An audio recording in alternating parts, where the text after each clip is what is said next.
નમસ્કાર, હું છું તોરલ. આપ જોઈ રહ્યા છો મંતવ્ય ન્યૂઝ સીધો સંવાદમાં. સ્વાગત છે આપનું. લોકસભાની ચૂંટણી હવે ખૂબ જ નજીકમાં છે અને રાજકીય પક્ષો પોતપોતાની રીતે એડી ચોટીનું જોર પણ લગાવી રહ્યા છે. ત્યારે આજે સીધો સંવાદ એક એવી જગ્યાએથી કરીશું જ્યાંથી રાજ્યનો કાર્યભાર ચાલે છે, જ્યાંથી સમગ્ર રાજ્યનો વહીવટ ચાલે છે. વાત કરી રહ્યા છે ગાંધીનગરની, તો ગાંધીનગર લોકસભા બેઠક પર કેવો છે માહોલ, જનતાનો છે કેવો રૂખ અને રાજકીય પક્ષોની કેવી છે તૈયારી, આ તમામ બાબતોને લઈને કરીશું આજે સીધો સંવાદ. અને આ વિષય પર વાત કરવા માટે આપણી સાથે જોડાઈ ગયા છે કોંગ્રેસમાંથી નેતા જયરાજસિંહ પરમાર છે, આપણી સાથે જિલ્લા કોંગ્રેસ પ્રમુખ સુરેશસિંહ ડાભી પણ જોડાઈ ગયા છે, સાથે જ ભાજપાથી નેતા આશીષ દવે છે, તો પૂર્વ ધારાસભ્ય અશોકભાઈ પટેલ પણ જોડાઈ ગયા છે. આપ તમામનું ખૂબ ખૂબ સ્વાગત.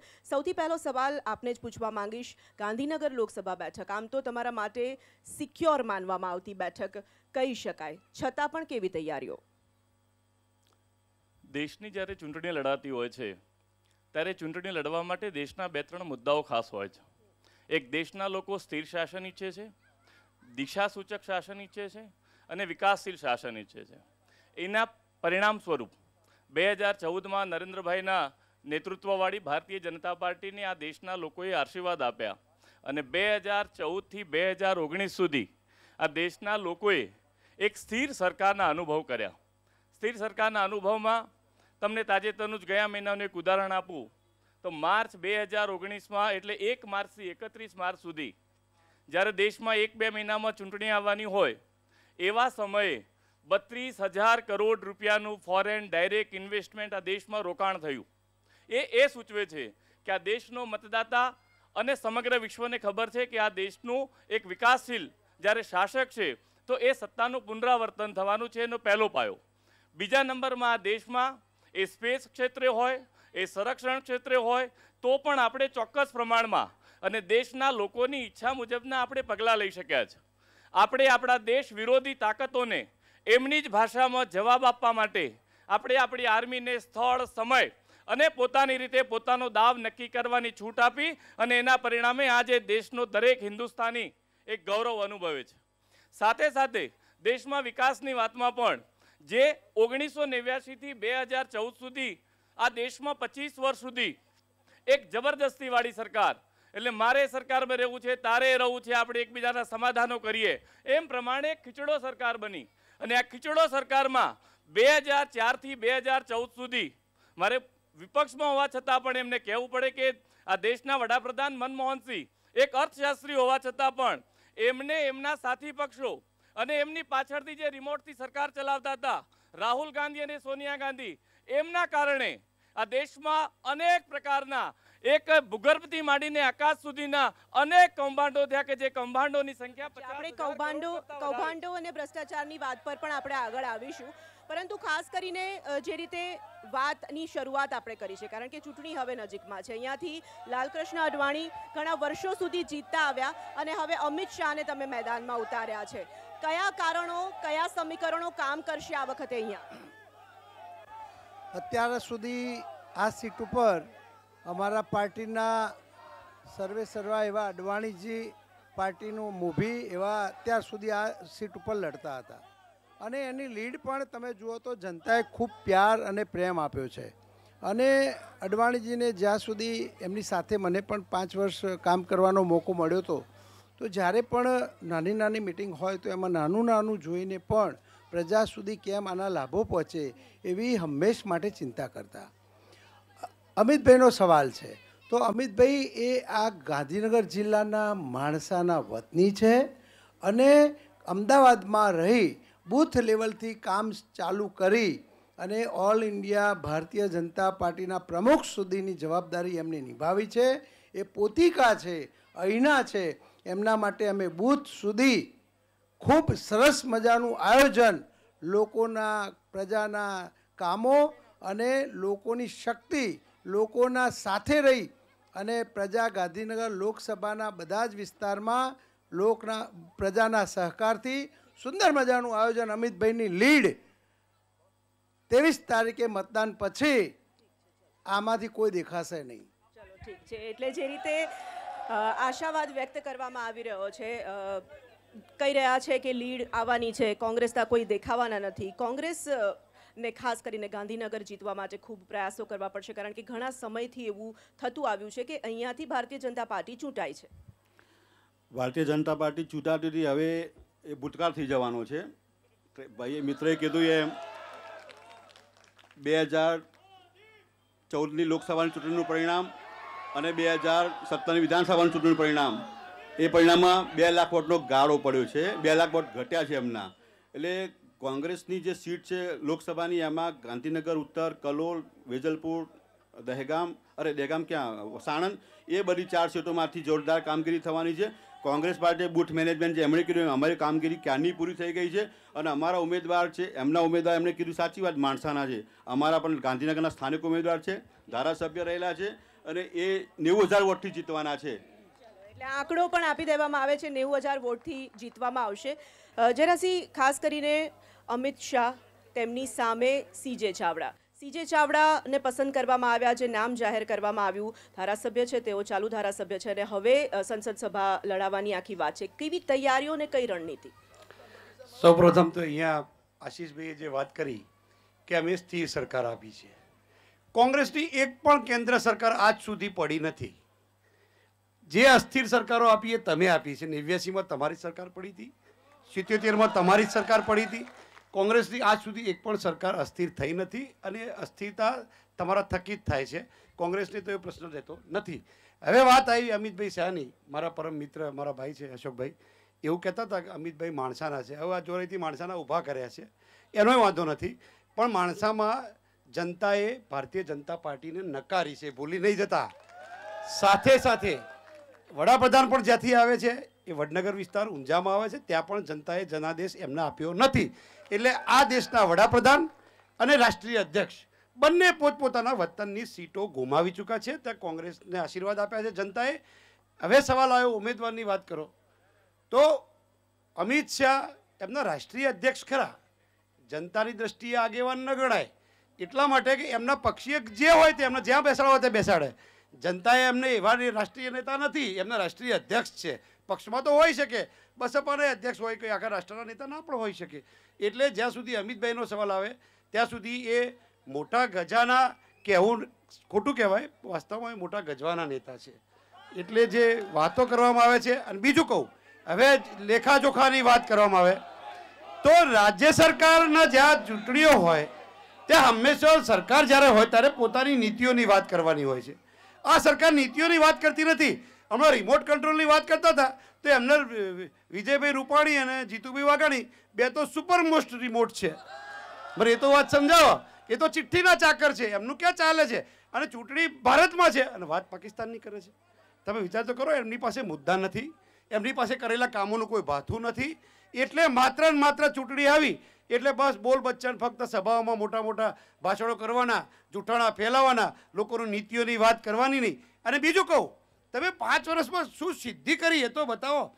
તમે ન કૃષિ વિકાસ દરમાં આગળ છો, તમે ન જીડીપીમાં આગળ છો, બેરોજગારી આજે NSSO નેશનલ સેમ્પલ સર્વે ઓર્ગેનાઇઝેશન NSSOના રિપોર્ટ પ્રમાણે છેલ્લા 45 વર્ષની અંદર સૌથી વધુ જો બેરોજગારી હોય છેલ્લા 45 વર્ષમાં તો આ દેશની અંદર હાઈએસ્ટ, એ મારો રિપોર્ટ નથી, ભારત સરકારનો NSSOનો રિપોર્ટ છે. જરાસિંહ, મારો સવાલ જે હતો, આપે સ્વાભાવિક એક વિપક્ષની ભૂમિકામાં આપ છો અત્યારે, અને સ્વાભાવિક વિપક્ષ છો એટલે સરકાર પર પ્રહાર કરવાના જ છો, પરંતુ મારો સવાલ સીજે ચાવડાને લઈને હતો. ડૉક્ટર સીજે ચાવડાને જે ઉતારવામાં આવ્યા છે એની તૈયારી, તમારી તૈયારી વિશે શું? એક બહુ સ્પષ્ટ વાત કહું કે જ્યાંથી ગાંધીનગરમાં રાજ્યનો વહીવટ ચાલે છે, જ્યાં મુખ્યમંત્રી નિવાસસ્થાન છે, જ્યાં મુખ્યમંત્રીની ઓફિસ છે, ત્યાં આજ સુધી ભારતીય જનતા પાર્ટીને ક્યાંય પગ પેસારો કરવા દીધો નથી. એ પછી તાલુકા પંચાયત હોય, જિલ્લા પંચાયત હોય, મહાનગરપાલિકા હોય કે ધારાસભા હોય કે ડેરી હોય, ક્યાંય પણ ભારતીય જનતા પાર્ટીનો પગ દેવાની જગ્યા નથી. અહીંયા ગાંધીનગરની જનતા બહુ શાણી છે, ભણેલી છે, સમજુ છે, એમને ખબર છે, બહુ નજીકથી રહે છે, એટલે નજીકથી એમને ઓળખે છે કે આ લોકો કેવા છે. એટલે આજ સુધી આવી શક્યા નથી. સીજે ચાવડા ભણેલા ગણેલા IAS કક્ષાના અધિકારી છે, એમની સામે અભણ અંગૂઠા છાપ ખાલી બની બેઠેલા નેતા છે. એટલે પાર્ટીના આગેવાન ગણાય, બાકી જનતામાં કોઈ સ્વીકૃત નથી. ઠીક છે, ચલો. એટલે સામે આક્ષેપ પ્રત્યાક્ષેપ સ્વાભાવિક રીતે થઈ રહ્યા છે. ખૂબ સરસ મુદ્દો જરાસિંહે જે ઉપાડ્યો છે કે તમે તમામ જગ્યાએ બેઠકો હાંસલ કરવામાં ક્યાંક ને ક્યાંક ગાંધીનગરની બેઠક પર જ તમે નથી આવી શકતા, એના પર પણ તમારે આત્મમંથન તો કરવું પડશે. નહીં, હિન્દુસ્તાનને જ્યારે આઝાદી મળી એના પછી આપણું જે બંધારણ બન્યું, આ બંધારણમાં કલ્યાણકારી રાજ્યની એક ભાવના છે.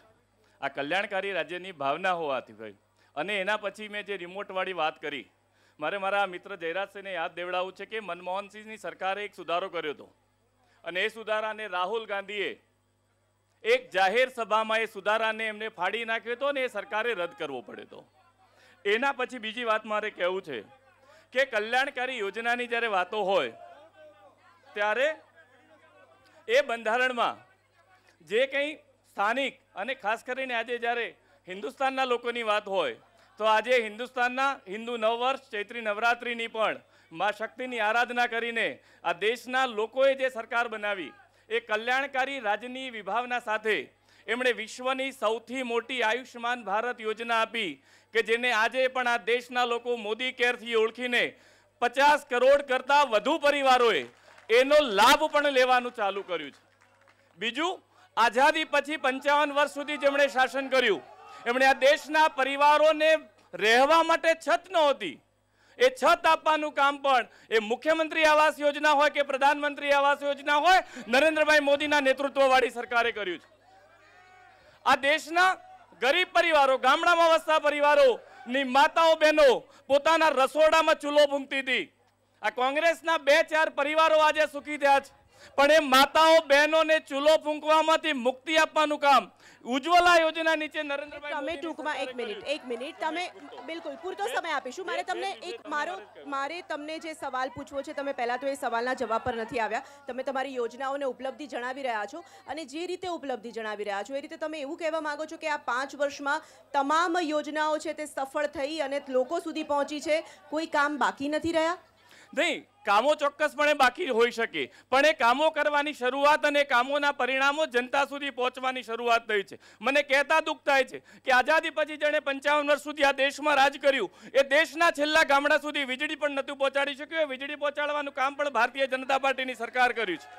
રહી વાત ગાંધીનગર સીટની, તો ગાંધીનગર સીટ એ હંમેશા ભારતીય જનતા પાર્ટીનો ગઢ રહ્યો છે. આ સીટમાં અમે છેલ્લા 5-6 ચૂંટણીઓથી એમણે એમના રાષ્ટ્રીય નેતાઓ પણ ઉતારી ચૂક્યા. લાખોની મતથી હારવાની તૈયારી સાથે આ સીટ છે.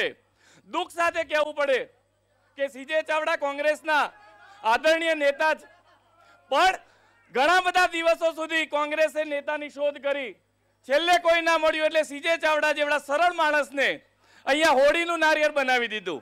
કારણ કે અમદાવાદની જે 4 સીટો છે એ સાબરમતી, વેજલપુર, નારણપુરા, ઘાટલોડિયા, સાણંદ, કલોલ કે ગાંધીનગર, હું આજે તમારા મંતવ્ય ચેનલના માધ્યમથી કહું છું કે જ્યારે આ દેશના ચૂંટણીના પરિણામો આવશે ત્યારે દેશની પ્રથમ હરોળની 10 સીટોમાં જે જંગી લીડથી ભારતીય જનતા પાર્ટી જીતશે પૈકીની આ એક સીટ હશે.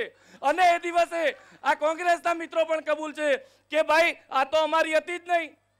અને આ જ સીટ ઉપરથી અમિતભાઈ બૂથનું કામ કરતા કરતા આજે પાર્ટીના અધ્યક્ષ પદે પહોંચ્યા છે, અને એના કારણે મતદાતાઓ અને કાર્યકર્તાઓમાં ખૂબ જ પ્રેમ છે. ચલો, એટલે અમિત શાહની જીતની વાત કરી રહ્યા છે. મારો જે સવાલ હતો એની વિધાનસભામાં નથી ભારતીય જનતા પાર્ટી જીતી શકી, પરંતુ એમણે લોકસભાનો ઉલ્લેખ કર્યો છે. લોકસભામાં જીતતા આવ્યા છો એ વાત સાચી છે. યોજનાઓની જે રીતે વાત કરવામાં આવે છે, અનેક યોજનાઓની વાત થઈ. કેટલા બધા વાયદાઓ 2014માં જે કરવામાં આવ્યા હતા જે અધૂરા રહી ગયા છે, ને તેના કારણે લોકોનો આક્રોશ તો સામે આવે છે. આ વખતે જો એ આક્રોશ મતમાં પરિવર્તિત થયો તો કાઠું પડશે? અમિતભાઈ શાહ એક પણ દિવસ આ લોકસભાની અંદર ના આવે ને તો પણ 5 લાખની ઉપરની લીડથી અમે જીતવાના છીએ. બીજી વાત કરું તો કામોની, કે આ વિધાનસભા સીટની, વિધાનસભાની સીટમાં 5 વર્ષ માટે પ્રજાએ મને જે કામ કરવાની તક આપી એમાં 5 વર્ષમાં અહીં બેઠેલા કોંગ્રેસના મિત્રોને પણ મારી ચેલેન્જ છે, અને જનતાને પણ મારી નમ્રતાથી વાત કરું છું કે 5 વર્ષમાં ધારાસભ્ય તરીકે મેં ક્યાંય ઉણપ પાવવા દીધી નથી પ્રજાને, પણ લોક ચુકાદો એ અમે માથે ચડાવવા શીખેલા છીએ. અમારી ગરથુલીમાં છે કે લોક ચુકાદો માથે ચડાવી અને આગળ કામ ચાલુ રાખવું. 5 વર્ષ સુધી ચાવડા સાહેબ હાર્યા પછી ગાંધીનગર વિસ્તારમાં છેલ્લા હાર્યા પછી કયા ગામમાં કે કયા પ્રજામાં કે કઈ હોસ્પિટલમાં લોક કલ્યાણના કામો માટે ગયા? કોઈ દિવસ હાર્યા પછી દેખાયા નહોતા. ફરી એક વખત અખતરો લોકોએ કર્યો છે અને મને વિશ્વાસ છે કે એ અદ્ભુત છે. જે એમના કમિટમેન્ટો કર્યા છે જીતવા માટેના, એ હું અહીંથી જાહેર નથી કરતો, પણ એ કમિટમેન્ટો જ એમને પાડવાના છે.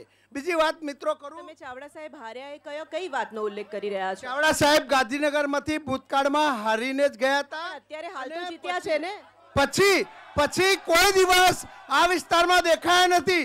એટલે લોકો સારું નરસું જોવાના છે. અત્યારે હું કોંગ્રેસના મિત્રોને મળવા જઉં છું તો ઘણા કહે છે કે સવા વર્ષમાં ફોને નથી ઉપાડ્યા. એટલે એ ફોન નહીં ઉપાડવાના, લોકો વચ્ચે જવાનું નહીં. એ જે બધી વાત છે ચોક્કસપણે કોંગ્રેસના મિત્રો પણ બીજેપીને મત આપવાના છે, એવો મારો આત્મવિશ્વાસ. ચલો, આ થોડીક જે રીતે આત્મવિશ્વાસ છે કે ઓવર કોન્ફિડન્સ છે ખબર નહીં, કોંગ્રેસના લોકો પણ ભારતીય જનતા પાર્ટીને વોટ આપશે એવું કહી રહ્યા છે. પરંતુ એવું એટલા માટે ભારતીય જનતા પાર્ટી કહી શકે કારણ કે ઘણા બધા નેતાઓ તમારો સાથ છોડીને ભારતીય જનતા પાર્ટીમાં જતા રહે છે, નથી સાચવી શકતા. મારા પરમ મિત્ર છે અશોકભાઈ, પબ્લિકે નકારેલા છે હમણાં ગઈ ચૂંટણીમાં. સીજે ચાવડાને સ્વીકારેલા છે. 2 વખત ચાવડાથી જીત્યા ઇલેક્શનમાં. અશોકભાઈની બીજી ટર્મ મળી નથી. ગાંધીનગરની જનતા એ કોંગ્રેસ સાથે છે. ચાહે નગરપાલિકાની ચૂંટણી હોય, મહાનગરની હોય કે તાલુકા પંચ કે જિલ્લા પંચાયત, કોઈ પણ ચૂંટણી હોય, ગાંધીનગરમાં ક્યારેય કમળ ખીલતું નથી. પંજો જ હાથ મારતો હોય છે અને જીતતો હોય છે. આ વખતે લોકસભાની ચૂંટણીમાં સીજે ચાવડા, મેં અગાઉ પણ કીધું, ફરીથી કહું છું, 90,000 કરતાં વોટથી જીતવાના નક્કી છે. નક્કી છે. સૂર્યસિંહ કહી રહ્યા છે 90,000 એમણે આંકડો પકડી રાખ્યો છે. કંઈક કેલ્ક્યુલેશન હશે, કંઈક ગણિત હશે તમારા લોકોના કે 90,000નો આંકડો પકડ્યો છે. આપણે આંકડામાં નથી પડતા. યોજનાઓની વાત અને સૂર્યસિંહ સાથે જે સવાલ લઈને આવી હતી એ સવાલ તમને પણ. તમારા ઘણા બધા લોકો, ઘણા બધા નેતાઓ જતા રહ્યા, કોંગ્રેસ ખાલી થવા લાગી, બિલકુલ ભારતીય જનતા પાર્ટીમાં ભળવા લાગી. આ બધું નહીં નડે આ વખતે? એક વાત બહુ સ્પષ્ટ કહું કે કોંગ્રેસ એ ફિનિક્સ પક્ષી જેવું છે. અનેક વાર રાગ થાય તો એમાંથી ઊભી થઈને મોટી ઇમારત બનેલી છે. એટલે કોંગ્રેસ માટે આ કંઈ નવી વાત નથી. નંબર 2, ગમે તેટલા આગેવાનો જ્યાં જવું હોય ત્યાં જાય. કોંગ્રેસનો મતદાર ક્યારેય કોઈની સાથે જતો નથી. આગેવાન એકલા જાય છે, મતદાર સાથે જતા નથી. કોંગ્રેસની ટિકિટ આવે એટલે કોંગ્રેસની ટિકિટ સાથે 50,000 મતનું બંડલ આવે છે. એ ભારતીય જનતા પાર્ટીના મિત્રો પણ સારી રીતે જાણે છે. સવાલ એ છે કે ભારતીય જનતા પાર્ટી સ્પષ્ટ રીતે સમજે છે કે અમારા જે નેતાઓ છે એમની આબરૂ નથી, અમારા નેતાઓ સમાજમાં ચાલતા નથી, એમની કોઈ પ્રતિષ્ઠા નથી, ચૂંટાઈ શકે એમ છે નહીં. એટલે કહું છું કે જે અહીંયા બેઠા છે એ બિચારાને બાપડા એટલા માટે કહું છું કે એમને તો આપણા આગેવાનો જાય એટલે ખુરશીઓ સાફ કરવાની, પડદા બાંધવાના. બહુ સાચી વાત, ખરાબ ના લગાડતા, તમારા માટે જ બોલું છું. એટલે તમારે ચવાણા વેચવાના, તમારે દારૂની કોથળીઓ વેચવાની, તમારે વંદે માતરમના નારા લગાવવાના, તમારે ભારત માતા કી જય બોલવાનું, તમારે મોદી બોલવાનું. આ સિવાય કશું જ કરવાનું નહીં. સચિવાલયમાં જવાનું. અમે મંત્રીની ચેમ્બરમાં બેઠા હશું. અમારો કોંગ્રેસનો નાનો કાર્યકર્તા એન્ટી ચેમ્બરમાં છે. તમારે બહારથી ચીઠીઓ મોકલવાની, બિચારા બાપડા થઈને રહેવાનું. આ સિવાય કોઈ વિકલ્પ તમારી પાસે નથી. કારણ એટલા માટે કે તમારે તો કોંગ્રેસમાંથી લાવેલા માણસને ટિકિટ આપવામાં આવે છે, કારણ કે તમારા લોકો ચૂંટાયેલા નથી એવું તમારા હાઈકમાન્ડને ખબર છે. પણ જયરાજસિંહ તમે જે આ વાત કરો છો, ગાલિબના શેર જેવી આ વાત છે, દિલ કો બહેલાને કે લીએ ગાલિબ ये ખ્યાલ અચ્છા હે. કારણ કે તમારામાંથી જતા રહ્યા છે એટલા માટે તમારે હવે આ બધા જ વાતો તમારે કરવી પડે છે. પરંતુ તમારા ત્યાં તો ખોટ પડી જ છે ને? એટલે કોઈ ખોટ નથી પડી. આ વિધાનસભાની ચૂંટણીમાં 15 ધારાસભ્યો ગયા હતા, એમાંથી 13 જણને પ્રજાએ વીણી ધોકા ચોડીને બહાર કાઢ્યા છે. બહુ સ્પષ્ટ સમજી લેજો. એમને હરાવી દીધા છે. 2 જીત્યા છે, એમની વ્યક્તિગત શક્તિથી જીત્યા છે. એક પણ વ્યક્તિ જીત્યા નથી. અને બીજું કહું, પ્રજા ક્યારેય ગદ્દારોને સહકાર આપતી નથી. ગદ્દાર જે પક્ષ સાથે, કોઈ પણ પક્ષ હોય, કોંગ્રેસ હોય કે ભાજપ હોય, જે પક્ષ સાથે ગદ્દારી કરે છે, પ્રજા સાથે દ્રોહ કરે છે, એમને ક્યારેય પ્રજા સમર્થન આપતી નથી. પણ મારે એક વાતનો જવાબ આપવાનો છે. અહીંયા આશીષભાઈ વાત કરતા હતા ઉજ્જવલાની. એ ઉજ્જવલાની વાત મારે એટલા માટે કરવી છે કે પહેલાં અશોકભાઈ, આપણે 1 મિનિટ ભાઈ, આપણે બૂટની દોરી લાવીએ ને એટલે બૂટ ખરીદ્યા ના કહેવાય. તમે ઘરે એમ કે ગેસ આપ્યા અને ચૂલા સળગાવતા બંધ થયા, આ બધી વાતો રહેવા દો. આઈઓસી કંપની કોંગ્રેસે જ બનાવી છે, બીપીસી કોંગ્રેસે જ સ્થાપી છે, એચપી કોંગ્રેસે જ સ્થાપી છે, ગેલ સેલ કોંગ્રેસે જ કર્યા છે, પાવર બધા બોટલિંગ પ્લાન્ટ, પાવર પ્લાન્ટ બધા કોંગ્રેસે જ કર્યા છે. એટલે તમે જે ગેસનો બાટલો રિફિલ કરો છો ને એ કોંગ્રેસની દેન છે. એટલે તમે આભાર માનો કોંગ્રેસનો, નહીં તો તમે ક્યાંય ભૂંગળીઓ ફૂંકતા હો ચૂલામાં અને હજુ આખો બધી રાહ કરતી હોય. આટલું બધું જો કોંગ્રેસે કર્યું તો જનતા શા માટે તમારી સાથે નથી? એ સવાલ છે ને. જનાધાર ને જનાદેશ જ સૌથી ઊંચી વાત કહેવાય ને. સરસ વાત કરી. સ્પષ્ટ રીતે સમજી લો કે દેશ આઝાદ થયો 1952થી લઈ સળંગ 1975 સુધી કોંગ્રેસ જીતી. એક વખત પ્રજાએ 1977માં જનતા પાર્ટી સાપ પછી કૂતરા બિલાડાની જેમ એવા લડ્યા કે 2 વર્ષમાં ઘર ભેગા થઈ ગયા. 1980ની અંદર ફરીથી એ જ પ્રજાએ ફરીથી કોંગ્રેસે જનાદેશ આપ્યો, બેસાડ્યા, 10 વર્ષ રહ્યા. પાછા 10 વર્ષ પછી ફરીથી એકવાર જનતાને છેતરવા માટે રાજા નહીં ફકીર હે, દેશ કી તકદીર હે કરીને વાટ લઈને આવ્યા. આ એ જ ભારતીય જનતા પાર્ટી જે વીપી સિંહને ગાળો દેતી હતી એમની સાથે બેઠા, પોતાના કોઈ કાર્યક્રમનો નહીં, એમની દુકાનના પાટિયા બદલાઈ જાય, ક્યારેક જનસંઘ, ક્યારેક હિન્દુ મહાસભા, ક્યારેક ભારતીય જનતા પાર્ટી. અમારે એવી કોઈ જરૂર પડી નથી ભાઈ. એટલે સવાલ એ છે કે એના પછી પણ ફરીથી 89માં આવ્યા, ફરીથી કૂતરા બિલાડાની જેમ બાજ્યા, પાછા 91માં પડી ગયા અને પછી સળંગ 10 વર્ષ કોંગ્રેસી શાસન કર્યું. એના પછી ફરીથી પાછા 2004માં આવ્યા 14 સુધી. એટલે આ દેશની જનતાએ 70 વર્ષમાંથી 55 વર્ષ કોંગ્રેસ શાસન સોંપ્યું છે. આ વખતે પણ તમારે જોઈ લેવાનું, આ વખતે પણ સ્પષ્ટ જોઈ લેવાનું કે કોંગ્રેસનો વિજય થવાનો છે. ચલો જનતાની પાસે પણ જઈશું. જનતા પાસે પણ ઘણા બધા સવાલો હશે. બંને તરફ વારાફરથી આપણે સવાલ લઈએ. કોઈ સવાલ તમારે સીધો પ્રતિનિધિને પૂછવો હોય તો જી. આ તરફ પણ આવીશું. પહેલા અહીંયાથી લઈ લઈએ વાત. જી હું પહેલા બોલું ભારત માતા કી, કેમ કે ભાજપ વાળા શીખવાડ્યું છે ભારત માતા કી જેનું. 2014ની અંદર ભારતીય જનતા પાર્ટીએ જે દેશની જનતાને જે વચનો આપ્યા હતા એમાંનું એક પણ પાલન કર્યું નથી. અને આ મોંઘવારી बहुत हुई, महंगाई की मार आपकी बार भाजपा की सरकार, પણ 2014 એક પણ મેન્યુફેક્ચરનું પાલન કર્યું નથી. એટલે આ દેશની જનતાને હવે ખબર પડી કે આ જુઠ્ઠા લોકો છે. હવે જો મોદી સાહેબે આ દેશની જનતાને આ મોંઘવારી, બેરોજગારી, બેકારી અને ખેડૂતોની વાત કરું કે મનમોહનજીની સરકાર હતી ત્યારે કપાસના ભાવ 1400 રૂપિયા હતા. ત્યારે આ મોદી સાહેબ ગુજરાતના મુખ્યમંત્રી હતા ત્યારે કહેતા હતા कि ये मनमोहन की सरकार किसानों को अन्याय कर रही है. भाई मनमोहन की सरकार तो 1400 આપ્યા, તો મોદી સાહેબ તમારે આયા પછી 700 થઈ ગયા, તો તમે કેમ 2000 નહીં આપ્યા? તમે એક મિનિટ આપની વાત મૂકી દો, પણ સીધા મુદ્દા મૂકો.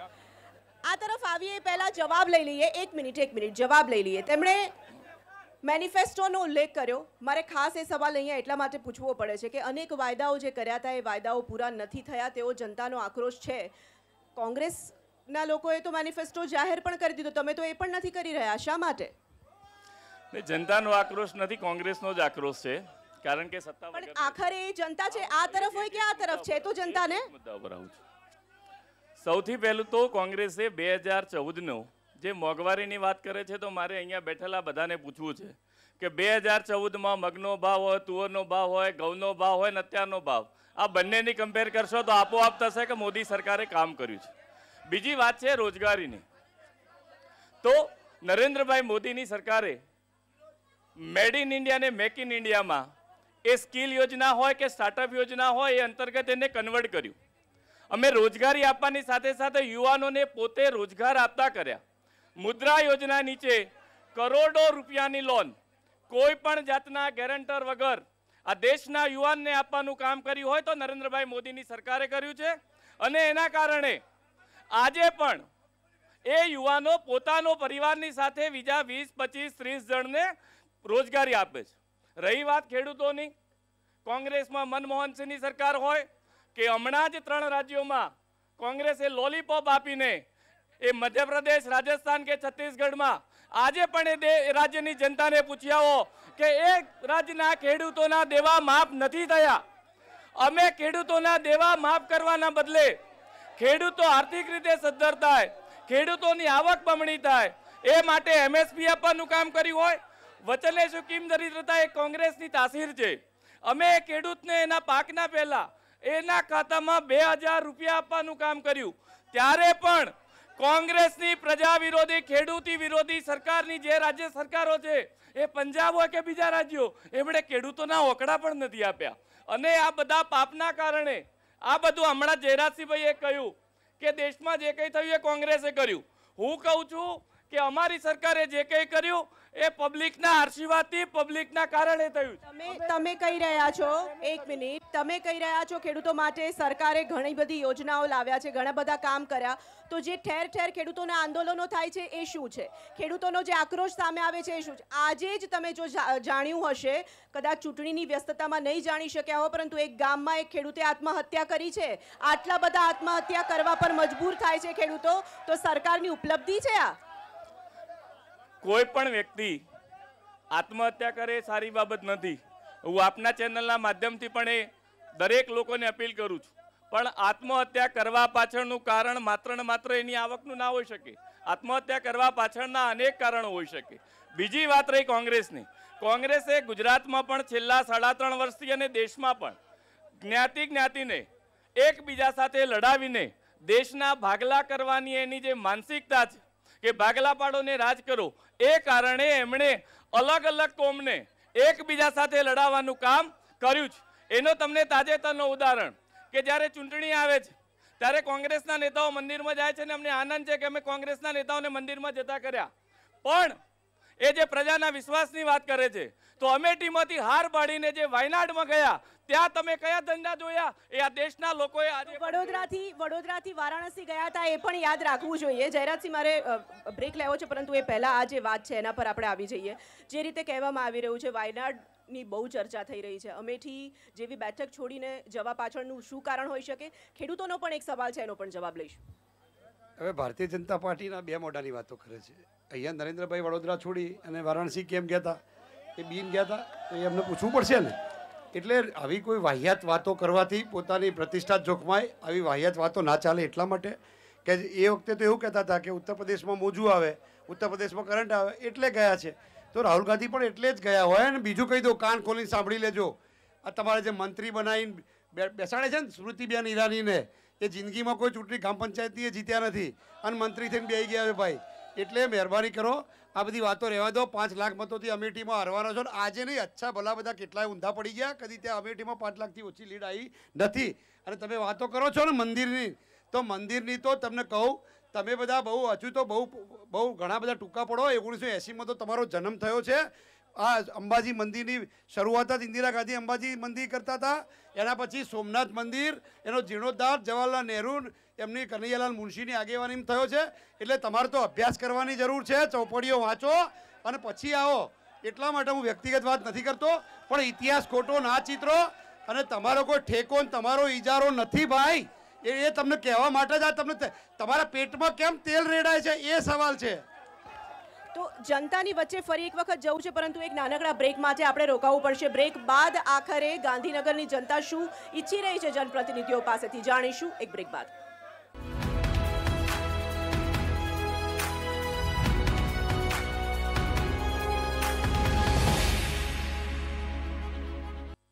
Welcome back. બ્રેક બાદ ફરી એક વખત સ્વાગત છે. સીધો સંવાદ લોકસભા ચૂંટણીને લઈને જે આપણે કરી રહ્યા છીએ, આજે ગાંધીનગરમાં ઉપસ્થિત છે. ફરી એક વખત જનતાની વચ્ચે જઈશું આ તરફથી, જેને પોતાની વાત મૂકવી હોય.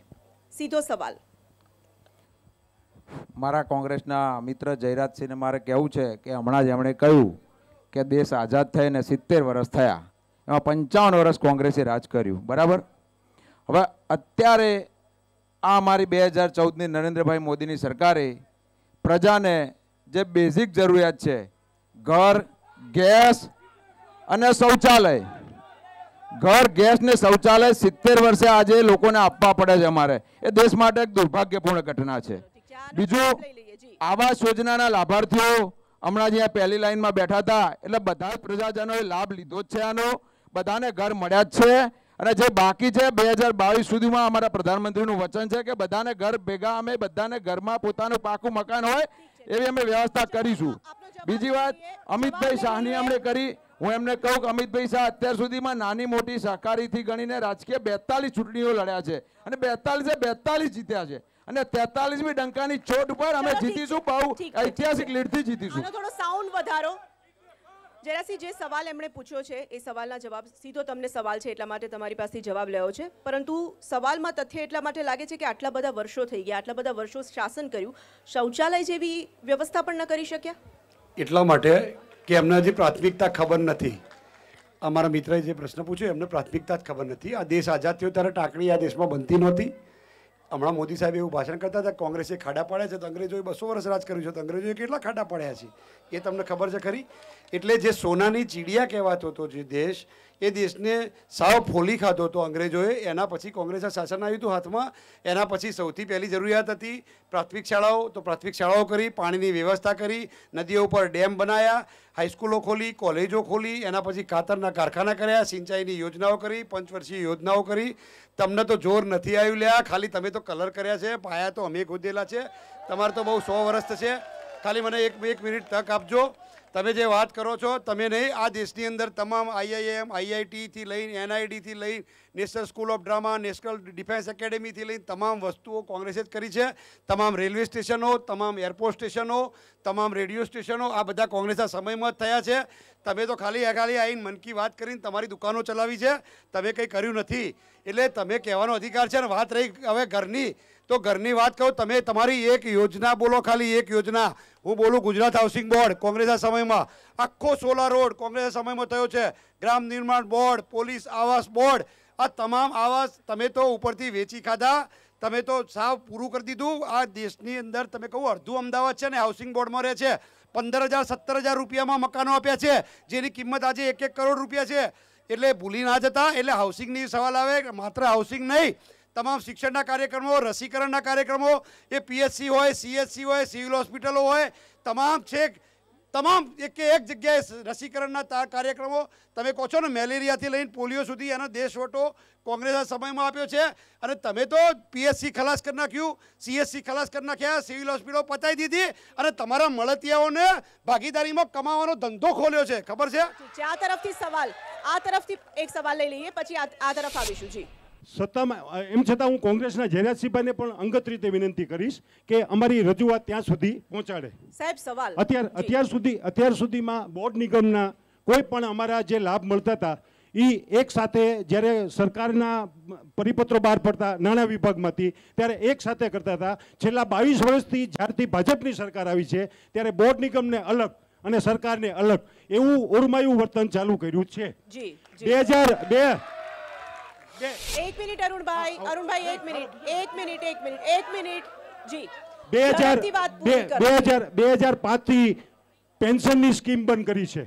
ઠીક છે. આજે પેન્શન માટે હું આપને કહું કે આ મોંઘવારીમાં મારી જેવો સામાન્ય માણસ 10,000 કે 12,000 પેન્શન મળતું હોય તો એનું સામાન્ય જીવન, એનો બાળ બચ્ચાનું એ લોકો પૂરું કરી શકે. ત્રીજું નંબર, આશ્રિતોને નોકરી. આશ્રિતોને નોકરી આપી નથી, આશ્રિતોને નોકરી બંધ કરી છે અમારા. અને મુખ્ય બોર્ડ નિગમ છે, બોર્ડ નિગમ એ બંધ કરી અને અમને બધાને એક સાથે મળવું જોઈએ. બોર્ડ નિગમ વાળાને એ અમારી ખાસ વિનંતી. ઘણા સવાલો છે. કર્મચારીઓ ખાસ કરીને અહીંયા આટલા બધા છે જ્યારે ગાંધીનગરમાં, અને આ જે પ્રમાણે સવાલો ઉઠાવવામાં આવ્યા છે, આટલા વર્ષો ગુજરાતમાં શાસન કરી રહ્યા છો અને આ તમામ વર્ગને ભૂલી ગયા છો. ગાંધીનગરમાં જ્યારે વસ્યું ગાંધીનગર ત્યારે કર્મચારીઓની સંખ્યા ખૂબ ઓછી હતી. જેમ જેમ વિકાસ થયો, જેમ જેમ બધી જિલ્લાની સ્ટેટની ઓફિસો ગાંધીનગરમાં આવતી થઈ, એમ કર્મચારીઓની સંખ્યા વધતી ગઈ. એના કારણે અત્યારે તમે જુઓ તો ગાંધીનગર શહેરમાં પ્રાઇવેટ ફ્લેટ હોય એવા સરસ મજાના ફ્લેટ 2 BHK, 3 BHK અને 1 BHKના કર્મચારીઓ માટે લીપ સાથેના પ્રાઇવેટને પણ ટક્કર મારે એવા સરકારી આવાસો ગાંધીનગરમાં બની રહ્યા છે. વાત પેન્શનની હતી ને, વાત રહી એમની બોર્ડ નિગમની. તો બોર્ડ નિગમના પ્રશ્નો માટે પ્રવીણભાઈ સુતરિયાની જે નામનો એ ઉલ્લેખ કર્યો, પ્રવીણભાઈ સુતરિયા અને એમની સાથેની આખી ટીમ, એમને મારો અનુભવ છે. સચિવાલયમાં હું રસ્તામાં મળે અને કહે કે ભાઈ ચલો આપણે જવાનું છે, મેં કોઈ દિવસ ના પાડી નથી. બીજી વાત બીજી વાત જે પ્રવીણભાઈની વાત કરી એટલે મેં ઉલ્લેખ કર્યો. બીજી વાત જે એમની ડિમાન્ડ હશે ચોક્કસપણે અમારા ધ્યાને મૂકશે તો ચોક્કસપણે અમે સરકાર સુધી રજૂઆત કરવાની વાત કરવામાં આવી રહી છે. આટલા બધા વર્ષો થઈ ગયા, આટલા બધા વર્ષો સુધી શું કર્યું આખરે? મારે એ ભાઈનો જવાબ આપવું એ પહેલાં એક જયરાજસિંહભાઈનો પણ. જયરાજસિંહભાઈ પાર્ટીના ખૂબ સારા કાર્યકર્તા છે કોંગ્રેસના. એમણે હમણાં હું આ કેમેરાવાળા મિત્રોને કહું છું કે 2014નું અમેઠીનું પરિણામ જરા જોઈ લે. રાહુલ ગાંધી આજ સુધી ક્યારેય 1 લાખ મત કરતાં વધારે મતથી જીત્યા નથી. હવે વાત રહી કર્મચારીઓની, તો આ સરકારે કર્મચારીઓને જે દિવસે કેન્દ્ર સરકારે જાહેર કર્યું એ દિવસે 7મું પગાર પંચ આપ્યું. કર્મચારીઓને એમની જે માગણીઓ હતી એમની દાખલા તરીકે નિવૃત્તિ પછી કે એમના વારસદારને જે નોકરીનો વાત છે, નોકરીના વારસદારના બદલે એમને યોગ્ય પ્રમાણમાં એક કર્મચારી આગેવાનો સાથે વાટાઘાટો કરીને એમને એક ફિક્સ રકમ આપવાનું પણ સરકારે નક્કી કર્યું છે. પણ એની સાથે હું મારા કોંગ્રેસના મિત્રને પણ ભેગું પૂછવા માંગુ છું કે 7મું પગાર પંચ આવ્યું એના પછી કોંગ્રેસ શાસિત જે રાજ્યો છે એ રાજ્યોમાં પંજાબ હોય કે બાકીના રાજ્યોમાં, કેટલાક રાજ્યોમાં તો આજે પણ 5મું પગાર પંચને આપણે આપણા રાજ્યની વાત કરીએ એ જ કહું છું 6ઠ્ઠા પગાર પંચ સુધી પહોંચ્યા છે. અહીંયા જે વાત રહી તો મોટા ભાગના 90-95% કર્મચારીઓને આજે પણ કર્મચારી આગેવાનો સાથે જ્યારે મળતા હોય છે ત્યારે એમના તમામ પ્રશ્નો પૂરા થયા છે. ક્યાંક બાકી રહી ગયા છે તો અમે આટલા કર્યા છે તો બાકીના પણ અમે જ કરવાના છે, બીજું કોઈ કરવા નથી આવવાનું. ચલો, એટલે સુરેશજી આ વિષય પર તમે કહેવા માંગો છો, પછી જયરાજસિંહ પાસે. બહુ પ્રજામાંથી જે અવાજ આવ્યો છે સાચી વાત છે. આ જે ચૂંટણીના મુખ્ય મુદ્દા છે એમાં સૌથી અગત્યની બાબત મોંઘવારી, બીજા નંબરે બેરોજગારી, ગરીબી અને કૃષિ સમસ્યા. આ 4 મુદ્દા પર કોંગ્રેસ પાર્ટી ઇલેક્શન લડવાની છે. ભારતીય જનતા પાર્ટી પછી કશો એવો એજન્ડા જ નથી, હજુ મેનિફેસ્ટો પણ આવ્યો નથી. અને કોંગ્રેસ પાર્ટી એમનું રાષ્ટ્રવાદ અને સર્જિકલ સ્ટ્રાઇક પર ચૂંટણી લડવાની છે.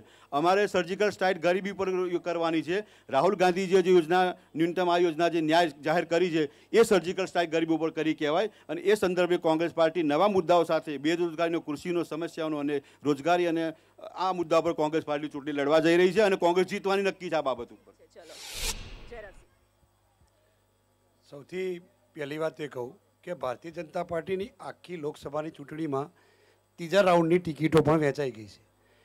એવો એક મુદ્દો બતાવો કે જે પ્રધાનમંત્રી, એમને બીજા બધાને તો કોઈ સાંભળતું નથી, કોઈ ગણતું નથી, પણ પ્રધાનમંત્રીના ભાષણોમાં મને એક મુદ્દો એવો બતાવો કે જે ખરેખર રાષ્ટ્રને સ્પર્શતો હોય, જે મુદ્દો 130 કરોડની જનતાને સ્પર્શતો હોય, એવો એક મુદ્દો બતાવો. ફક્ત જૂઠાણા. અહીંયા વિજયભાઈ રૂપાણી સવાર પણ હાજ પણ પાકિસ્તાન, ફટાકડા, આ સિવાય એમની પાસે કોઈ મુદ્દો નથી. ગુજરાતમાં પોતે મુખ્યમંત્રી તરીકે શું વિકાસ કર્યો એની વાત કરાય, પોતાના કામ કરેલા ગણાવવાના હોય, એ કામો ગણાવવાને બદલે માત્ર ને માત્ર પાકિસ્તાન. અને પાછા પાકિસ્તાનમાં એવું નહીં કે પાકિસ્તાનના સાચા વિરોધી હોય. ખાનગીમાં તો હમણાં ઈલું કરતા પકડાઈ ગયા છે પાછા. હમણાં જ ઈશ્કા કરતા હતા ખાનગીમાં, એમાં તો બધા પકડાયા છે. અને પછી વગર બોલાએ પાકિસ્તાન તો એ જ ગયા હતા. નવાઝ શરીફની, ઇન્દિરા ગાંધીએ પાકિસ્તાનના 2 ટુકડા કર્યા અને અમને નવાઝ શરીફની કેકના ટુકડા કરી નાખ્યા હતા. એટલે ખાલી વાતો કરે. એર સ્ટ્રાઇક છે એની સામે પણ તમે સવાલો ઉઠાવ્યા છે. રાષ્ટ્રવાદનો મુદ્દો પણ છે જ ને એમની પાસે. સરસ વાત કરી. મોટાભાગની દેશની જનતાને ખ્યાલ નથી. એર સ્ટ્રાઇકનો મુદ્દો એટલા માટે ઉપાડ્યો કે સૌથી પહેલાં લશ્કરના વડા ધનોઆજી, જેમને એવું કહ્યું કે અમારું કામ છે ટાર્ગેટ હિટ કરવાનું, અમારું કામ લાશો ગણવાનું નથી. આ કોનું નિવેદન છે? એરફોર્સના વડાનું. એના પછી બીજા દિવસે એમના સરકારના મંત્રી આલુવાલિયા મંત્રી સરકારમાં એમ કહે છે કે ભાઈ અમે તો પાકિસ્તાનને ખાલી બતાવવા માગતા હતા કે અમે કંઈક કરી શકીએ છીએ. આ એમના સરકારના મંત્રી નિવેદન. ત્રીજું, શરૂઆત ક્યાંથી થઈ? એક વિધવા જે શહીદ થયા હતા, એ શહીદની માતાએ પ્રશ્ન કર્યો કે અહીંયા રોજ સ્મશાન યાત્રાઓ નીકળે છે, મને પાકિસ્તાનમાં એક જનાજો કેમ દેખાતો નથી? ત્યાંથી એ વાત ઊભી થઈ. એટલે શંકા, ફરીથી કહું, શંકા કોઈ સેના પર નથી, જવાનો પર નથી, શંકા તમારી મથરાવટી ઉપર છે. એટલા માટે કે તમારી પ્રતિષ્ઠા ઉપર લોકોને શંકા છે.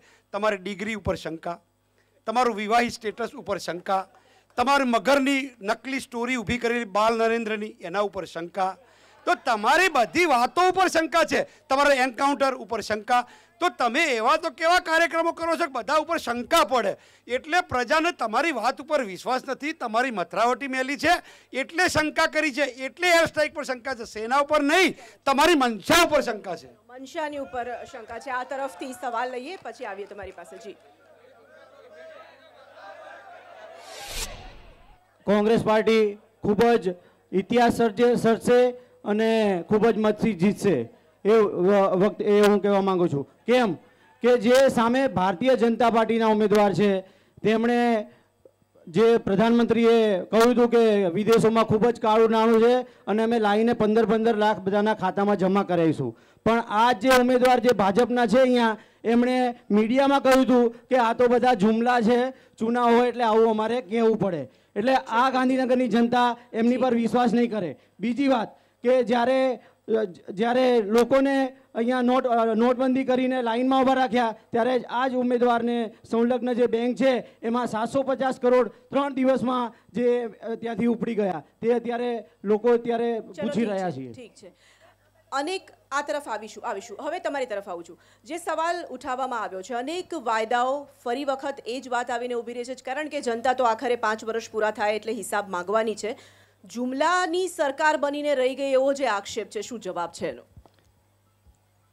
સૌથી પહેલા ઇન્દિરાજીએ જ્યારે પાકિસ્તાનના 2 ભાગ કર્યા એ વખતે અટલ બિહારી વાજપેયીના નેતૃત્વવાળી ભારતીય જનતા પાર્ટી એમની સાથે હતી, દેશની સાથે હતી. અત્યારની જે વાત થાય છે તો કોંગ્રેસે એના મેનિફેસ્ટોમાં પણ એપ્સમાં અમે ફરીથી જોઈશું, અલગાવવાદીઓ માટે અમે સોફ્ટથી વિચારીશું, કાશ્મીરમાં સેના ઓછી કરશું, રાજદ્રોહ રદ કરશું. આ બધી જે વાતો કરી છે એની સાથે હવે આ ભાઈના પ્રશ્ન ઉપર આવું.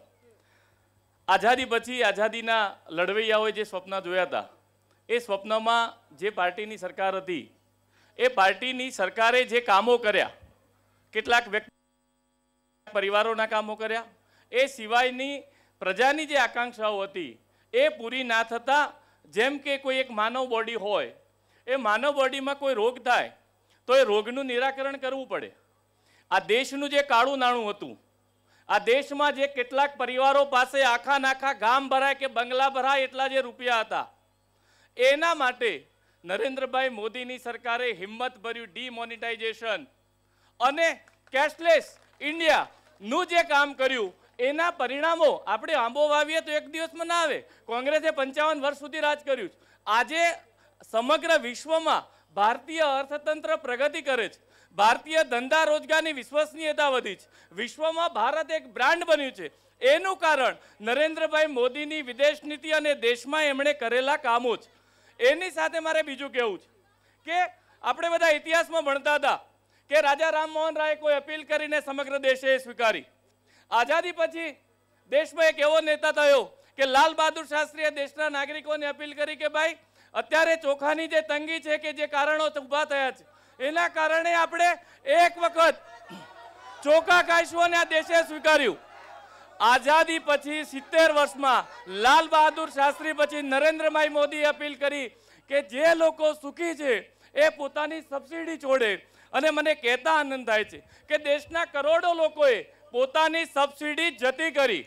એની સાથે સાથે ગાંધીજીના સ્વપ્ન, બાબા આંબેડકરના સ્વપ્ન, સરદાર પટેલના સ્વપ્ન પૂરા કરવામાં હું સૌથી પહેલી વાત કરું ગાંધીજીના સ્વપ્નની. આ દેશને સ્વચ્છ રાખવા માટેની સ્વચ્છતાના આગ્રહી ગાંધીજી હતા. એમનું જે સ્વપ્ન હતું નરેન્દ્રભાઈએ લાલ કિલ્લા પરથી અપીલ કરી અને આજે આપણને બધાને ગૌરવ થાય છે કે આ દેશ માત્ર ને માત્ર કચરામાં નહીં, ઘણા બધા પરિવારો. તમે જે સવાલ છે એ જવાબ પર નથી આવી રહ્યા. એમણે જે સવાલ કર્યો 15 લાખનો સવાલ છે, એમણે સવાલ કર્યો રોજગારીનો સવાલ છે, એમણે સવાલ જે કર્યા છે એના જવાબ નથી. જયરાજસિંહ, મેનિફેસ્ટોમાં અનેક જે તમારો જે જાહેર કરવામાં આવ્યો છે મેનિફેસ્ટો કોંગ્રેસ તરફથી, જે વાતની શરૂઆતમાં તેમણે ઉલ્લેખ કર્યા છે આપસ્પાથી લઈને તમામ બાબતોનો, એનો શું જવાબ છે? એમને આપસ્પા પહેલાં તો શું છે એ જ ખબર નહીં હોય. એટલા માટે કે રાષ્ટ્રદ્રોહ અને રાજદ્રોહ બેમાં બહુ ફરક છે. રાજદ્રોહ છે એ સરકારની સામે તમે જે અવાજ ઉઠાવો એના માટે 124A છે. મારા પરમ મિત્ર આશીષભાઈને ધ્યાન દોરવા માગું છું, અહીંયા ઘણા બધા એડવોકેટ પણ હશે. આઈપીસીમાં 121, 122 છે જ. રાષ્ટ્રદ્રોહ માટેની આઈપીસીમાં જોગવાઈ કરેલી જ છે 121 અને 122 આઈપીસી. તો આ માત્ર ને માત્ર રાજકીય હેતુઓ પાર પાડવા માટે આ યોજના છે. રાજકીય વિરોધીઓમાં જે કનૈયાકુમાર પર લગાવી હતી ને અહીંયા હાર્દિક પટેલ પર, એટલે આ જે બેઝિકલી તમને બંધારણના શેડ્યુલ 9ની અંદર તમને જે વ્યક્તિ સ્વાતંત્ર્યની જે અધિકારો આપ્યા છે, વાણી સ્વાતંત્ર્યનો, એના ઉપર સીધી તરફ છે, એ રોકવા માગે છે. એટલે સરકારને કોઈ સવાલ ન પૂછી શકે, સરકારની સામે પ્રશ્ન ન કરી શકે, એને દબાવવામાં આવે અને માત્ર વિરોધીઓ, રાજકીય વિરોધીઓને ટાર્ગેટ કરવા માટે આ 124 જે હતી અને એના કરતાં બે મોઢાની એમની વાત કરું, એમને એમનો 2015માં ત્રિપુરામાં તો એમને જ હટાયો છે, 2018માં મેઘાલયમાં એમને જ કાઢ્યો છે, આમાં થોડા સમય પહેલાં. તો તમે કઈ રીતે વાત કરો છો? પહેલાં તમારી સરકારો, તમે ત્યાં ત્રિપુરામાં જઈને ભાજપવાળાને પૂછ્યા હો તો ખરા કે તમે ત્યાં કેમ હટાયો હતો? એટલે મહેરબાની કરો, કોઈ અલગાવાદીઓનો નહીં, આ તમારા જૂઠાણા છે, જનતાની આંખમાં ધૂળ નહીં, તમે તો મરચાં નાખો છો. એમના પ્રશ્નનો હું જવાબ આપવા માગું છું. મિત્રો, 200 વર્ષ આ કંપની એટલે અંગ્રેજોએ રાજ કર્યું, એ પછી કોંગ્રેસે 55 વર્ષ સુધી રાજ કર્યું. 1947માં $1 બરાબર $1 હતો મિત્રો. હવે $1 બરાબર $1 હતો તો $1 બરાબર જો તમે જો સારું કામ કર્યું હોત તો $72 હોત, $1 બરાબર. એટલે તમે જે ખાડા જે કર્યા છે એને વધુમાં વધુ ખાડા ઊંડા કર્યા છે. 78 ગણો અર્થતંત્રને નુકસાન કર્યું છે. અને એટલા જો રૂપિયા અહીંયા ઇન્ડિયામાં આવ્યા હોત તો મને લાગે છે વિશ્વની મહાશક્તિ હોત. મિત્ર, પહેલા તમે તમારા ઊંડાણમાં વિચારો કે સામાજિકનું ઉત્થાન કરવાની માટે મુસ્લિમ તૃષ્ટિકરણ, લઘુમત તૃષ્ટિકરણ કર્યું છે, એનો અમારો સીધો જવાબ છે. ચલો જવાબ. એમને તમને ખબર હોય તો સરકારની અંદર બે પ્રકારના વહીવટ હોય. નહીં, મારે સારો પ્રશ્ન છે, એટલે આપણે શાંતિથી સાંભળો, એમનો જવાબ આપું છું. સરકારની અંદર બે પ્રકારના હોય, એક રેવન્યુ જનરેટર હોય અને બીજું સર્વિસ યુનિટ હોય. ખ્યાલ છે ને? એટલો તો પ્રશ્ન પૂછ્યો છે એટલે કહું છું કે રેવન્યુ જનરેટ કરવા માટે સેલ ટેક્સ, ઇન્કમ ટેક્સ, આ બધા ડિપાર્ટમેન્ટ રેવન્યુ જનરેટ કરે, જેથી પૈસા આવે, રૂપિયો ક્યાંથી આવે, રૂપિયો ક્યાં જાય. એટલે આ દેશની અંદર જે અંગ્રેજોએ આખા દેશને શોષી લીધો હતો, એની સામે જે પ્રજાલક્ષી પંચવર્ષીય યોજનાઓ કરી, એની અંદર આ રૂપિયો ડોલર સરખો કર્યા કરતાં પહેલાં જે પ્રાથમિક જરૂરિયાત હતી, રોગચાળો, તો એને ડામવો પડે, કર્મચારીઓ તેમને પગાર આપવો પડે, રહેવાની વ્યવસ્થા, રોટી, કપડાં ઓર મકાન, આ જે પ્રાથમિકતા હતી. એટલે સર્વિસ યુનિટમાં, એટલે હોસ્પિટલ આવે, હેલ્થ સર્વિસીસ આવે, એજ્યુકેશન આવે, આ બધામાં સર્વિસ યુનિટની અંદર પૈસા નાખ્યા ને એ પૈસા તમારી જેમ ઉડાડ્યા હોત ને આ બધા પ્લેનોમાં તો ક્યારના ખોવાઈ ગયા હોત. ચલો, આ તરફથી કોઈ સવાલ? બીજેપીના પ્રતિનિધિને કોઈ સવાલ? સીધો સવાલ.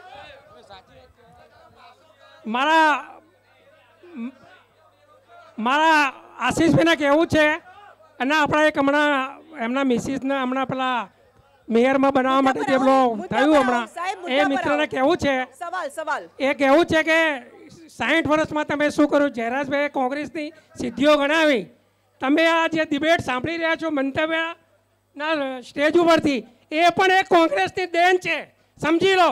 જો આ સવાલ છે તમારો કોઈ? આ 60 વર્ષમાં શું કર્યું એ મારે કહેવું છે કે આ એક કોંગ્રેસની ભાઈ મોટામાં મોટી સિદ્ધિ હતી. રાજીવ ગાંધી વખતથી જે લાવ્યા એ પણ એક. બીજો પ્રશ્ન એ કરું કે તમે કોઈ પણ પ્રજાલક્ષી કામો કર્યા જ નથી, ખાલી બણગાજ માર કરેલા છે. ઠીક છે, ચલો, પ્રજાલક્ષી કામ નથી કર્યા તેવો આક્ષેપ કરી રહ્યા છે. કઈ યોજનાઓ પ્રજાલક્ષી જે ખરેખર આ 5 વર્ષમાં થઈ? આપણે પહેલાની વાત ન કરીએ, હવે આ 5 વર્ષની કરીએ. જનધન યોજના હોય, પછી તમે મા અમૃતમ યોજના હોય, આયુષ્યમાન ભારત હોય, ખેડૂતોના ખાતામાં સીધે પૈસા આપવાના હોય, યુરિયા ખાતરની જે લાઈનો લાગતી તે ખેડૂતો માટે યુરિયા ખાતરનું પ્રોડક્શન હોય, અનેક ઘણી નરેન્દ્રભાઈએ પ્રજાએ જે માગ્યું હતું એના કરતાં પણ વધારે પીરસ્યું છે. અને હજુ 5 વર્ષ એટલા બધા કામ કર્યા છે તે નરેન્દ્રભાઈની સરકાર ચોક્કસપણે સ્પષ્ટ મેજોરિટીથી ફરી વડાપ્રધાન બનવાના છે. બીજી વાત કરું, હમણાં અહીંથી એક સવાલ આવ્યો હતો કે ભાઈ ભાજપની સરકારો તૂટી પડી. અરે ભાઈ, કોંગ્રેસે એકલા હાથે આ દેશમાં ચૂંટણી લડી નથી શકતી. જેના આકાઓ જેલમાં છે, લાલુજી હોય, સપા હોય, બસપા હોય, કોંગ્રેસ હોય, બેન હોય, બનેવી હોય, માતા હોય, ભાઈ હોય, બધાના ઉપર કેસ. એક પણ અમારા મંત્રી ઉપર, ખાલી બણગા ટીવી ઉપર નહીં, એમની તાકાત હોય તો સુપ્રીમ કોર્ટમાં પુરાવા સાથે દાખલ કરે કેસ, અમે કેસ લડવા તૈયાર છીએ.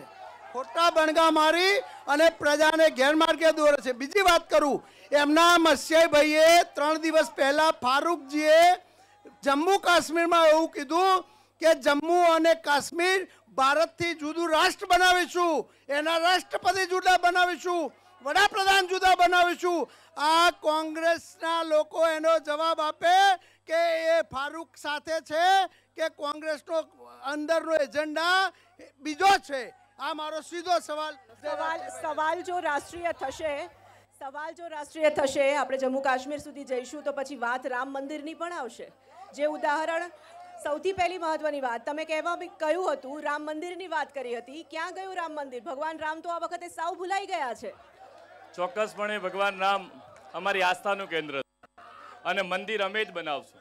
મારે કોંગ્રેસના મિત્રોને કહેવું છે કે જ્યારે મંદિરનો પ્રશ્ન કોર્ટમાં ચાલી રહે ત્યારે જે વકીલો લડે છે એ તમામ વકીલો, એ કપિલ સિબ્બલ હોય કે બીજા જે વકીલો કોંગ્રેસ પાર્ટીના સભ્યો છે, એ એવું કહે છે કે મંદિરનો મુદ્દો તમે 2019 પછી ચલાવો. જે મિત્રો કોંગ્રેસ વતીથી વકીલ છે અને સુપ્રીમ કોર્ટમાં લડે છે, એ લોકો જ જ્યારે ચૂંટણી આવે છે ત્યારે મંદિરમાં જાય છે અને સુપ્રીમ કોર્ટમાં જઈને કહે છે કે રામનું અસ્તિત્વ નથી. આજે પણ ડંકાની ચોટ પર કહીએ છીએ કે રામ મંદિર અમારી આસ્થાનો વિષય છે. આજે ચૈત્રી નવરાત્રિની શરૂઆત છે. રામ મંદિર ભારતીય જનતા પાર્ટીના નેતૃત્વમાં જ બનશે. પણ અમે માત્ર ચૂંટણી આવે ત્યારે મંદિરમાં નથી જતા. અમે માત્ર અત્યારે ભગવાનની પૂજા કરવી પડે એવું નથી શીખવાડતા. અમને આનંદ અને ગૌરવ છે કે અમે કોંગ્રેસને મંદિરમાં જતા કર્યા. સવાલ એ નથી તમે કોંગ્રેસને શું કરતા કર્યા. ઉપલબ્ધિ જનતા માટે હોવી જોઈએ. કોંગ્રેસના નેતાઓ મંદિરમાં જતા જાય એ તમારી ઉપલબ્ધિ કેવી રીતે ગણો છો તમે? એટલા માટે કે આ દેશ 100 કરોડ કરતા વધારે દેશમાં હિન્દુઓ છે અને હિન્દુઓની આસ્થા સાથે આજ સુધી કોંગ્રેસે ખિલવાડ કર્યો છે. આજ સુધી જ્યારે દેશના 5 વર્ષ તમારી પાસે તક હતી, એ 5 વર્ષ તમારી પાસે તક હતી રામ મંદિર પહેલા બનાવવાનું હતું, પ્રાયોરિટીમાં રામ મંદિરને રાખવાનું હતું, ત્યારે શા માટે ભૂલી ગયા છો? રામ મંદિર આજે પણ પ્રાયોરિટી છે, પણ જ્યારે કોઈ સુપ્રીમ કોર્ટમાં મેટર હોય, જ્યારે સુપ્રીમ કોર્ટની મેટર હતી એના લીધે જ બાકી છે. પણ રામ મંદિર આજે પણ અમે કહીએ છીએ કે રામ મંદિર ભારતીય જનતા પાર્ટીના નેતૃત્વમાં જ બનશે અને રામ એ અમારા માટે ચૂંટણી નહીં, આસ્થાનો વિષય છે. ઠીક છે, હવે આપણે આગળ વધીએ. ખાસ કરીને આ વખતે ચૂંટણીમાં કયા મુદ્દાઓની સાથે જશો? કોંગ્રેસના કયા મુદ્દાઓ રહેશે? ભારતીય જનતા પાર્ટીએ આ નથી કર્યું, પેલું નથી કર્યું, પણ તમારા પોતાના કયા મુદ્દા? પહેલા એમની વાતનો જવાબ આપી દઉં. રામ મંદિરની વાત કરતા આ બધા મિત્રોને ખબર છે ગાંધીનગરમાં 350 મંદિરો તોડી નાખ્યા આ લોકોએ. રામ મંદિર બનવાનું જ નથી ક્યારેય. આ એમને જુમલો જ છે ખાલી. રામ મંદિર તો કોંગ્રેસે જ બધું કર્યું છે. જે તે વખતે રામ મંદિર જ્યારે ઓપનિંગ કર્યું કોંગ્રેસના સમયમાં થયું, રાજીવ ગાંધીના સમયમાં થયું, નરસિંહરાવના સમયમાં થયું. રામ મંદિરનો મુદ્દો છે, એમનો ફક્ત ચુનાવી મુદ્દો રહેવાનો છે. એ 25 વર્ષ સુધી આ મુદ્દો લઈને ફર્યા કરે છે, મંદિર બનવાનું નથી.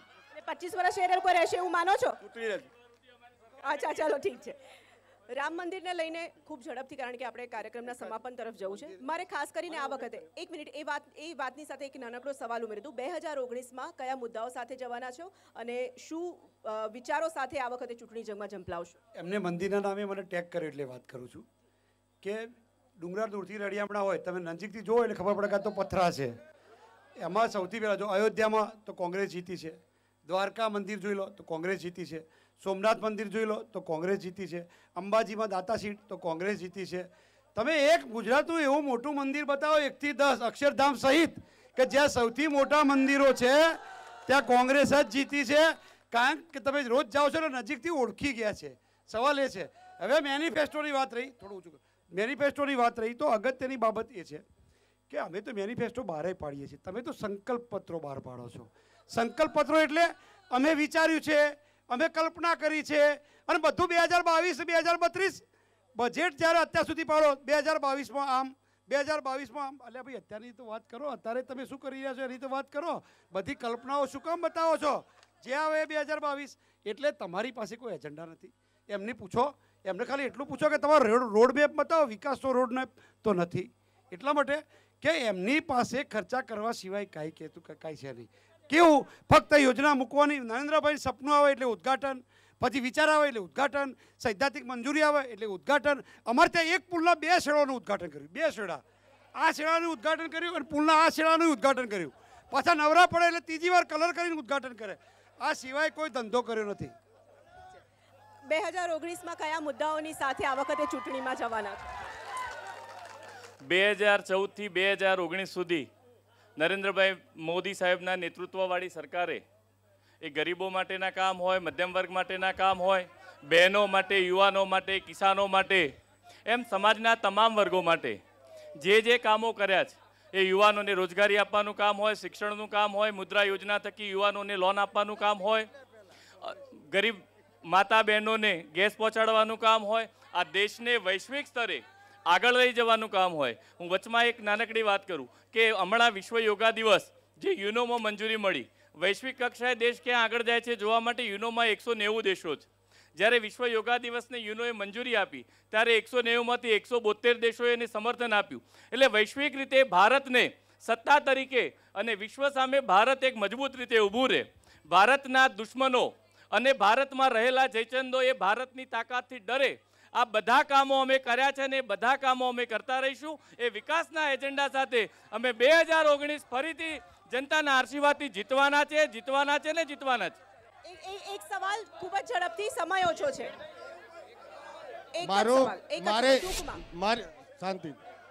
મારે કહેવું છે કે માનનીય શ્રી અડવાણીજીએ આ સરકાર અને આ સરકારના લોકો કેવી રીતે કામ કરે છે. હમણાં રાજદ્રોહની વાત કરી તો માનનીય અડવાણીજીએ જાહેરમાં બ્લોગમાં લખ્યું કે તમારી સામે કોઈ બોલે તો એને રાજદ્રોહ ના લગાડો. એટલે માનનીય અડવાણીજીની વાત માનો છો કે રાજદ્રોહવાળી વાત માનો છો? ચલો ઠીક છે, ઝડપથી. અડવાણીજી અમારા પિતા તુલ્ય છે. આ દેશમાં જેના ઉપર રાજદ્રોહ લાગ્યો છે એમણે ભારત દેશના બંધારણ સાથે ખિલવાડ કરી છે. એ કનૈયા કુમાર હોય કે બાકીના હોય, જે ટુકડે ટુકડે ગેંગ, જે કોંગ્રેસને બી ટીમ તરીકે કામ કરે છે, કોંગ્રેસના ફંડથી કામ કરે છે, જે લોકો ભારતના ટુકડા કરવાનું કામ કરે છે, એમની સામે જ રાજદ્રોહનો લાગ્યો છે. અને એવા તત્વોને અમે કોઈ પણ દિવસે ક્યારેય છોડવાના નથી. ઠીક છે. બંને પક્ષો પોતપોતાની રીતે જીતનો આશાવાદ વ્યક્ત કરી રહ્યા છે, આશ્વસ્ત છે જીતને લઈને, પરંતુ પરિણામો ખૂબ નજીક છે. દૂધનું દૂધ અને પાણીનું પાણી થઈ જશે, કારણ કે જનતા આખરે જનાર્દન છે અને જનતા જ નક્કી કરશે કે આ વખતે કોની સરકાર. પણ પુનરાવર્તન થશે કે પરિવર્તન, ખૂબ નજીકમાં જ ખબર પડી જશે. 23 એપ્રિલના રોજ છે મતદાનનો દિવસ. આપ તમામ લોકોને મંતવ્ય ન્યૂઝ તરફથી અમે અપીલ કરીએ છીએ કે પોતાના મતાધિકારનો ઉપયોગ અવશ્ય કરજો. આજે અહીંથી હતો સીધો સંવાદ લોકસભા બેઠક ગાંધીનગરથી. આવતીકાલે એક નવી બેઠક પર મળીશું. ત્યાં સુધી લઈશ રજા. નમસ્કાર.